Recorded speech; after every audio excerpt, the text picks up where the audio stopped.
도로시진 틸먼으로 알려진 소녀는 14세에 준학사 및 학사와 석사 학위를 취득한 후 박사 학위에 도전했었고 17세 되던 해에 박사 학위 논문을 제출해 드디어 지난 5월 8일 애리조나 주립대학교의 보건학과에서 공식적인 박사 학위를 취득하게 되었습니다.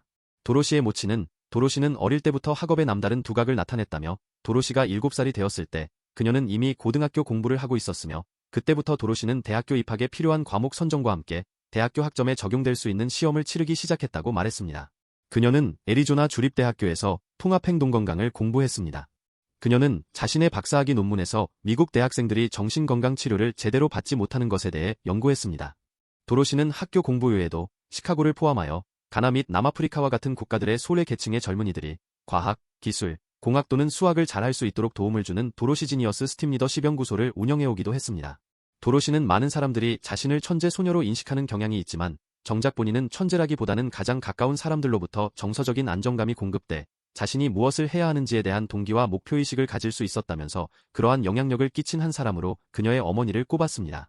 도로시는 나는 엄마가 없었다면 여기까지 절대로 올 수 없었을 것이다. 엄마는 내가 무엇을 하든지 언제나 응원해 주었고 항상 내 옆에서 최고의 멘토이자 정서적으로도 큰 버팀목이 돼 주었다고 말했습니다. 도로시는 그녀에게 또 다른 동기와 목표의식을 심어준 사람으로 그녀의 할머니이자 전 시카고 시의원이었던 도로시 틸먼을 꼽았습니다. 그녀는 민권운동 기간 동안 마틴 루터 킹 주니어 박사와 함께 일했던 것으로 알려졌습니다.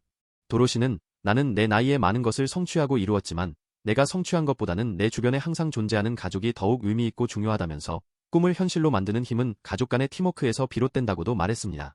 그러면서 도로시는 사람들이 황무지에다 마을을 건설해 서로 도우면서 살아가야 하듯이 자신을 지지해줄 사람들이 주변에 있을 경우 이 모든 것을 비로소 해낼 수 있게 된다고 덧붙였습니다. 대한민국에서도 한때 천재라고 불렸던 몇몇 사람들이 언론을 통해 거론됐었지만 지금은 그들의 근황에 대해 거의 전해지는 바가 없습니다. 다만 천재라고 불렸던 그들 모두가 좋은 결말을 맺지 못한 것으로 전해져 안타까움을 안겨주고 있습니다. 한국에서 천재라고 불릴 경우 일단 가까운 사람들의 기대감 때문에 천재라고 불리우는 당사자들은 엄청난 부담감에 휩싸일 수 있습니다. 위에서 언급한 도로시의 경우 엄마를 포함하여 주변에 있는 사람들은 도로시의 천재성을 부각시키기보다는 정서적인 안정감을 우선적으로 공급해준 것 같습니다.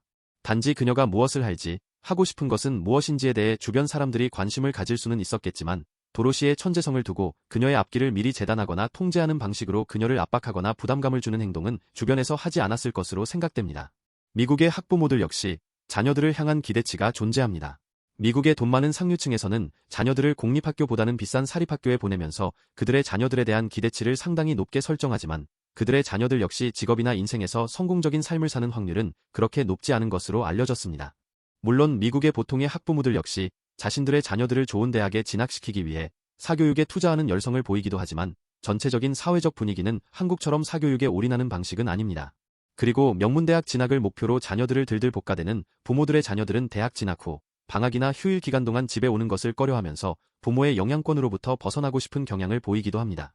반면 자녀가 학업적인 면에서 조금 부족하더라도 자녀를 믿고 기다려주는 부모들 밑에서 자라난 자녀들의 경우 어떠한 문제를 해결하는 능력 면에서 능동적인 성향을 보일 뿐만 아니라 그들 부모들과의 관계 또한 상당히 좋은 것으로 나타났습니다. 연구 결과 또한 한 개인의 지능지수는 정서적인 영향을 크게 받는 것으로 밝혀졌습니다.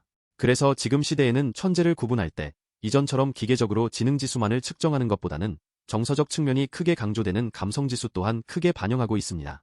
다른 말로 표현하자면 이전의 천재는 공감 능력이 떨어지더라도 단지 지능지수가 높을 경우 천재로 분류될 수 있었지만 지금은 지능지수와 함께 공감 능력이 뛰어난 사람을 천재로 분류하고 있습니다. 더욱이 인공지능의 출현 이후 그 기술이 엄청나게 발전함으로 말미암아 사람의 지능을 이용하는 것보다는 인공지능을 이용하는 것이 더욱 효과적이기 때문에 이제는 사람들의 지능지수보다는 공감 능력이 더욱 요구되어지는 시대로 접어들고 있는 중입니다. 이번 영상에서는 17세의 나이에 박사학위를 취득한 미국의 천재 소녀에 대해 말씀드렸습니다. 그런데 그녀가 박사학위를 취득할 수 있었던 이유에 대해 그녀의 천재적 능력보다는 정서적 측면이 더욱 크게 작용했다는 말을 하고 있어 많은 사람들의 관심이 집중되고 있습니다. 영상이 흥미로웠다면 구독과 좋아요 버튼 눌러주시고 알람 설정 또한 확인해주시면 감사하겠습니다.